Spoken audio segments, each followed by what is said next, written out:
Magandang umaga, tanghali, hapon, gabi sa zodiac sign na Taurus with the earth elements. Lola Baby, nagpapakilala, isang like, subscribes, and share lang po. So, bibigyan ko kayo ng reading forecast, general reading forecast for the whole month of March. Okay, let's see. Maglalabas ako ng cards. Okay, let's see your present energy. Yan ha, Taurus. So, narito yung tinatawag na the chariot. Okay?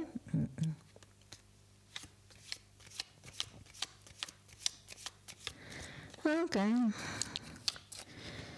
That's your present energy. Yan. So, narito yung tinatawag the issue. Di ba? Yung tinatawag na your main concern. Di ba? So, let's see your tinatawag na challenge. Okay? Okay. The Ten of Pentacles. Di ba? Let's see your past and present energy. Yan na. Okay. So, let's see your future. Okay? Okay.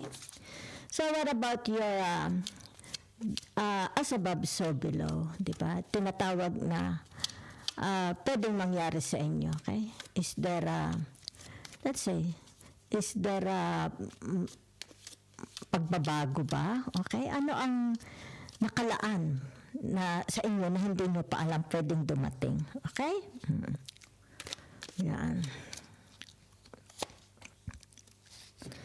So, let's see your tinatawag advice, okay? Para sa present energy nyo. Okay? So, narito ang tinatawag the world. Tatakpan ko lahat nakabomba. Okay? So, let's see yung tinatawag na external influence. Yung nakaka-influensya sa inyo, let's say sabihin natin mga tao, di ba? Yan.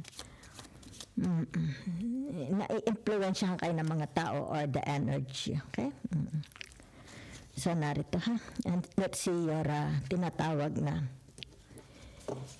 your hopes and fears. And the potential outcome. Okay? So, nakikita ko sa inyo dito yung tinatawag from the past sa a lot of opportunities na maaring tinatawag na miss mo sa buhay mo. Okay? Yan. A lot of things you want to happen from the past. Diba? Maaring ito yung tinatawag hindi mo nakamtan, di ba? Or sabihin na natin if it has something to do about love relationship, di ba? Hindi mo nakita ang tinatawag your true soulmate, di ba? So ay ano yung nagpatak? Akala ko. Yan.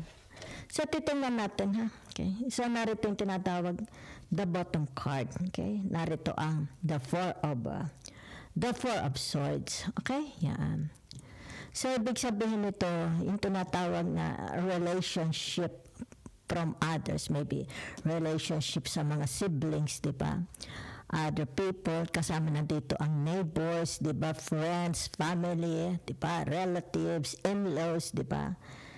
Ibig sabihin nito yung tinatawag na samot-sari. Okay? Yan. So, masakit ang ulo ninyo. Okay? Sa ingay, di ba? Maaring ingay sa trabaho, ingay sa labas, di ba? Yan, masyado sumasakit. You need tinatawag na gusto niyo ano tawag dito? An outlet, di ba? Para makapamahinga ang inyong pag-iisip. So, nakikita ko dito, from the past, marami kayong mga na-miss, okay? Na opportunities. Pag-ibig man ito, career, trabaho, di ba? Whatever. So, nakikita dito ang the Fool. Okay, yan. So, it's about tinatawag na a transition, di ba? Yan. The ending and the new beginning. So, ito ang nakikita kong energy nyo. Di ba? It's like tinatawag na there is walang kailangang humadlang, di ba? Yan. Kumbaga dito, kung mayroong gustong pumigil sa gusto mo, okay? You will not allow them na hadlangan ka sa iyong gustong gawin, di ba? So, nakikita ko dito may pagka-rebellious kayo. Taurus, ha? Okay. So, pag sinabi mong the Fool, ito yung the Uranus, air, di ba? Yan. So, it's about your pangsariling kagustuhan, di ba? It's about your dreams, di ba? So, maari din ito yung tinatawag na disintegration. Magkakaroon dito ng disintegration sa buhay mo, di ba? Maari sabihin na nating cutting off commitments, di ba? Yan. Cutting off communication, okay? Pwede rin naman ito yung tinatawag na self-sabotaging. Diba? It's like tinatawag, sabihin na natin, ginugutom mo ang sarili mo. Diba? It's like yung tinatawag na ayaw mong magsalita. Something like that, diba? Maybe umiinom. Pero it's more about, ang nakikita ko dito, you're very, very rebellious. Diba? It's like, hindi ko kayo hahayaang hadlangan ang gusto ko. So the problem is this, okay? Ito na ang tinatawag challenge, di ba? The people, ito yung mga taong nagmamahal sa inyo. Okay? It's like masasaktan sila, okay? Sa gagawin mong pagdidesisyon, di ba? Yan. Maraming masasaktan. Una-una masasaktan magulang mo, di ba?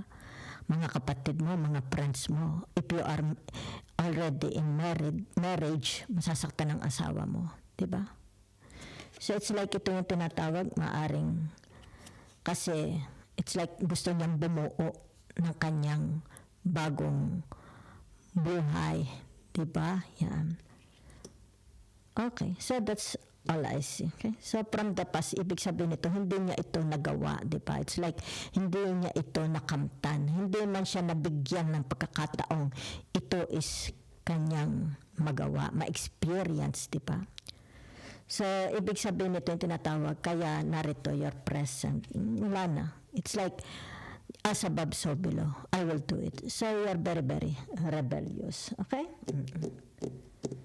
So, tinatawag against family, against your family, your loved ones, okay? Against their will. Kailangan gawin mo ito. Yeah? Okay? So, it's nakikita dito, yung tinatawag na sana, di ba? It's like kung magkakaroon dito, because this is the problem, di ba? Yung tinatawag na magkaayos-ayos, di ba? It's like kung magkaroon man ng problema, di ba? Understanding. It's like papasukin. It's more about magkaroon ng healing, forgiveness, di ba? So, for some of you here, ang nakikita ko is gusto mo lang, okay, ma-experience, di ba? Yan. Matikman, okay? Yan. Yung tinatawag, hindi mo pagsisihan, okay?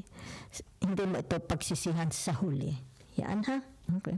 So, whatever your decision, di ba? So, nakikita dito, maybe you found the love of your life, di ba?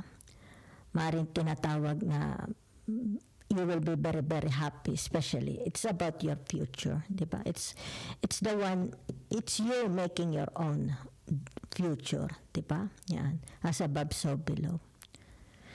So, makikita dito yung tinatawag na there is it's like you will be surprised, okay, about this celebration, maybe success, di ba? There is a success.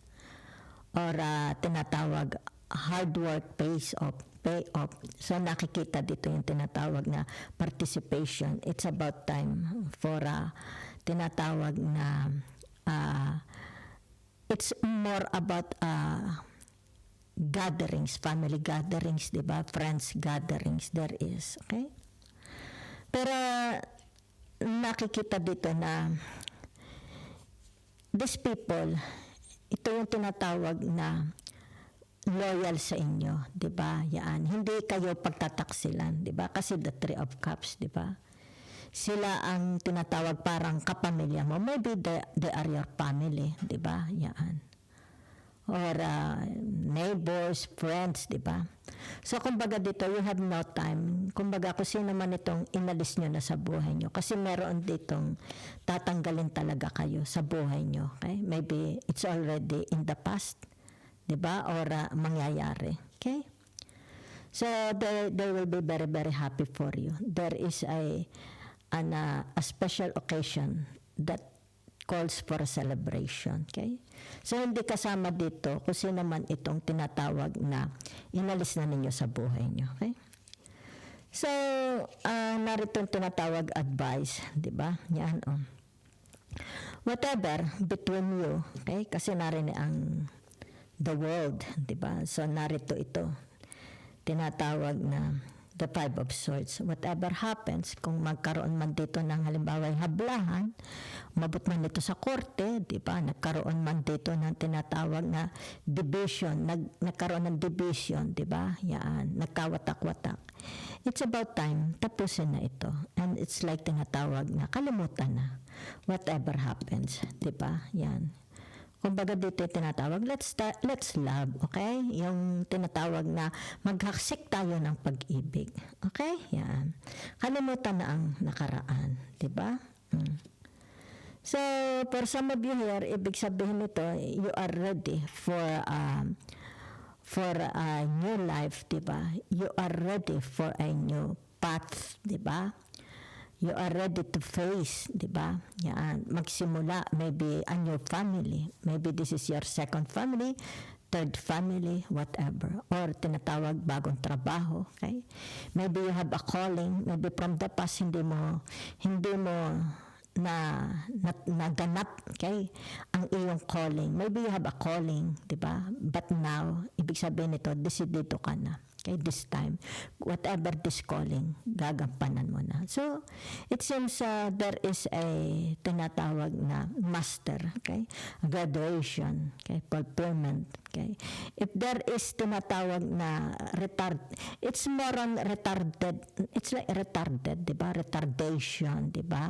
Tinatawag na failure, di ba? It's like tinatawag delaying or tinatawag miscarriage, di ba? Mayroong success, okay?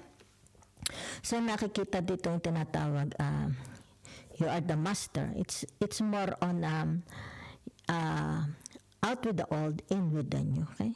You are the master of your life, your destiny, di ba? So, pinakikita lang dito yung pagiging rebellious nyo, okay? So, what affects, does the outside tinatawag external people, energy affects you, diba? No, okay? It's like tinatawag dito, you don't give them permission na maapektuhan ng iyong tinatawag happiness, diba? Yan, you don't give them permission, okay? So, let's see fears and hopes, okay? Yan. It's about your fears, diba? Yan. For some of you, ibig sabihin nito, you're so very, very affected, okay, sa iyong mga nababasa, okay? Maaring mga natatanggap na comments or message, di ba? So, ibig sabihin nito, closing the chapter, okay, of your life, okay? Whatever is this between you and them, ibig sabihin nito, let go, okay? Yan. Okay? I-let go nyo na. Yan, ha? Kumbaga dito, siyempre, malulungkot kayo. Diba? It's like tinatawag, may mga pinagsamahan naman. But they are no longer tinatawag na hindi na sila karapat-dapat na maging parte sa buhay ninyo. Okay? So, let's see the potential outcome. Yan. So, ang nakikita dito, it's more about giving and, more giving and receiving. Diba? Yan. Yan. So, ibig sabihin nito yung tinatawag the Six of Pentacles, di ba? So, ibig sabihin ng the Six of Pentacles, it's about pamamahagi, di ba? Let's say, pamamahagi ng yaman, pamamahagi ng mana, okay? Yan. Maybe from your parents or ikaw mismo, di ba? Yan. It comes from the heart, di ba? Yan. Kumbaga dito yung tinatawag na masaya ang taong ito pag siya is nagbibigay, di ba? The more he gives, nakikita dito yung tinatawag na mga tinatawag na it's more about thanking God, di ba? Dahil nagagawa pa niya ito na mapasaya ang mga tao. Okay? So, there is a big transition. Kaya narito, it's more on tinatawag na you're asking for matapos na, it's like matapos na itong giyera ninyo between you and them, diba? And ibig sabihin nito yung tinatawag, magkaroon ka ng, it's more about, let's say, privacy, diba? Yan, buhay na tahimik, okay? Kumbaga dito yung tinatawag, you want to build your house somewhere, diba? Okay? You want to build a healthy family, a peaceful family, diba? Because nakikita dito, it's like, from the past, bibigyan mo ito ng buhay sa pangkasulukuyan, di ba?